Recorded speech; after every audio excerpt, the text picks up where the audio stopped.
Well, joining us on the program now, Jairam Ramesh, former Environment Minister and Rajya Sabha MP. Thank you very much for speaking with NDTV. The scale of devastation that we're seeing, Mr. Ramesh, extremely heavy rainfall in October. It's clearly quite unprecedented, whether we talk about Uttarakhand or Kerala. Now we're seeing it in North Bengal and parts of Uttar Pradesh too. Why is this happening? Is this indeed climate change? Is it at least partly man-made? It's not partly man-made, it's entirely man-made. And the frequency of natural disasters has only increased over the past few decades. And it's probably been the maximum in the last decade. And you have seen it in different parts of India. Now, whether it's the uncertainty on the monsoon, whether it's the retreat of the Himalayan glaciers, whether it's the extent of deforestation, or whether it's the increase in mean sea levels, along the coastal 7,500 kilometer long coastline, it's very evident. The vulnerabilities of India to climate change, to global warming is very, very evident. And what you're seeing in Uttarakhand and what you're seeing in Kerala are the consequences of a development which is really eco-destruction. We have laws, we have regulations, we have institutions, but we have systematically emasculated these institutions, and we are, progressively diluting all these laws and regulations. And the net result is that we think we are doing development, but actually what we are causing is eco-destruction. Strong words there. Let's specifically talk about a few things that perhaps we can flag straight away. For instance, you've talked in the past as well also about the Gadgil Committee report, which foresaw some of these disasters in Kerala and the Konkan coast. It pointed out the most vulnerable districts quite correctly. A lot of its recommendations could probably be equally applicable in Uttarakhand as well, which has seen a lot of development without, any kind of consequence being thought out. Why have the Gadgil Commission's recommendations not been implemented? In the last decade, there have been successive governments at the center, different parties in power in states, but none of these recommendations have actually been implemented. Well, the Gadgil Committee, of course, deals only with the Western Ghats, but there have been similar committees to deal with the protection of the Himalayan ecosystem. There have been committees to deal with the Sundarbans, the threat to the Sundarbans.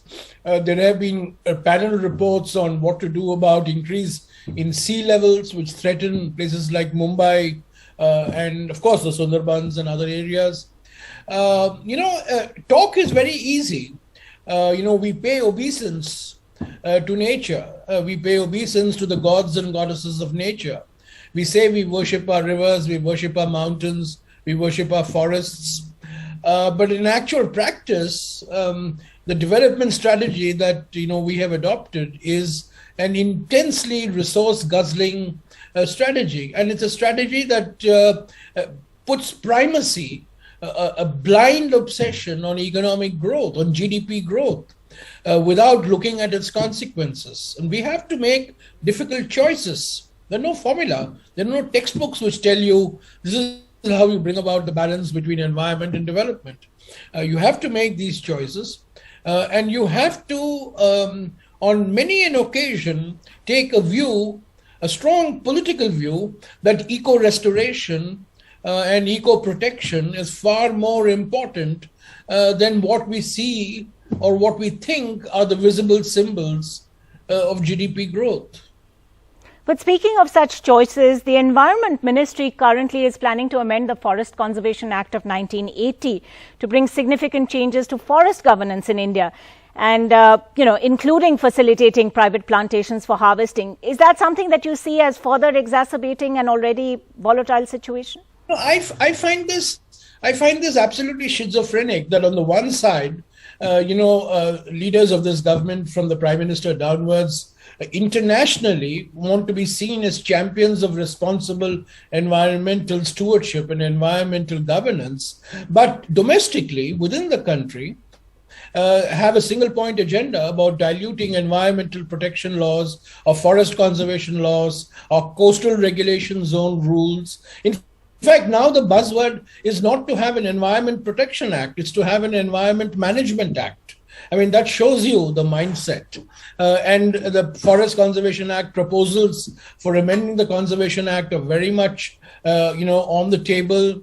There have been various other proposals. The whole approach, the mindset, is to look at environmental regulations as a regulatory burden, which is an impediment to the ease of doing business, and not to see environmental regulations and laws as part of an obligation we have to ourselves. And Ankita, I want to make one point that is often lost in the debate on environment. Environment is not an upper middle class, urban, elitist pastime. It has impact on livelihoods. Yes, and indeed. most importantly, it has public health impacts. Pollution is extracting a public health cost. Deforestation is extracting a public health. Well, the argument, The though, loss Mr. of Namesh, has biodiversity always been that, having public health sacrificing consequences. development would also mean sort of sacrificing livelihoods. Well, this is what we are talking about in India is not lifestyle environmentalism. We are talking about livelihood environmentalism. And I think it's important for us to recognize that, while we talk of climate change and global warming, very, very significant, but we're also seeing the loss of biodiversity. We also have the UN Convention on Biodiversity. And all this, Ankita, ultimately, it impinges on morbidity and mortality. It is extracting a huge public health cost. And COVID-19, in many ways, it has a proximate cause, but fundamentally, the COVID-19 pandemic is reflective of an ecological imbalance that humans have created. On the loss of biodiversity that we have accelerated and the way we manage our biodiversity. So don't look at environmental issues as environmental issues per se, Or in but look at isolation. environmental issues as public health issues. All right, that's an important point that you make over there. One quick last question, Jairam Ramesh. India's climate action performance. Now, the government will have us believe that India is on track to achieve Paris Agreement climate goals before the deadline. But at the same time, we can't get away from the fact that the country is one of the largest carbon emitters in the world. Where do you see India come in when it comes to actual climate action? Well, I think in the last decade, as the costs of solar power, particularly when I was minister, solar power was 15 rupees a unit. Today, you can get solar power for less than 3 rupees a unit. So, we've been very aggressive, very ambitious in our renewable energy targets. And I have absolutely no doubt in my mind that by the year 2030, we will exceed the commitments we have made in Paris in terms of the proportion of electricity supply that is coming from non-fossil fuels. That's in the nature of the game, because technology has moved, costs have dramatically declined, and we have had to take full advantage of it. That, of course, doesn't obviate the need for investments in baseload electricity generating capacity that will come from coal and will hopefully come from nuclear energy as well. But the commitments we've made in Paris on non-fossil fuels, the commitments we made in Paris on energy efficiency, emissions intensity, I have absolutely no doubt in my mind. These were commitments that had been made in Copenhagen in 2009, and they would be met. However, I have serious reservations on whether we will meet our commitments in relation to forests. We have made some grandiose announcements on the amount of carbon, the carbon sink of our forests, how much of the emissions are going to be absorbed by our forests. And I am absolutely convinced that, those were unrealistic commitments we have made, and we're not going to meet them. And on the other hand, we're going to be putting out more and more emissions, and I don't think we are going to be commensurately increasing the capacity of our green cover to absorb these emissions.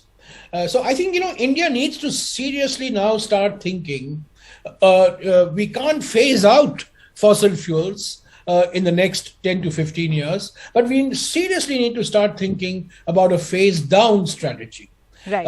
I think, because of the economic growth compulsions, because of our demographic pressures, we need energy, we need, more sources of electricity. So phase out of fossil fuels, of the type the Germans are talking about, for example. Right. I can't see it on the horizon in the next 10 to 15 years, but a phase down of the use of fossil fuels is certainly possible and certainly very desirable. All right. Jairam Ramesh, thanks very much indeed for being with us on the program tonight. Thank you.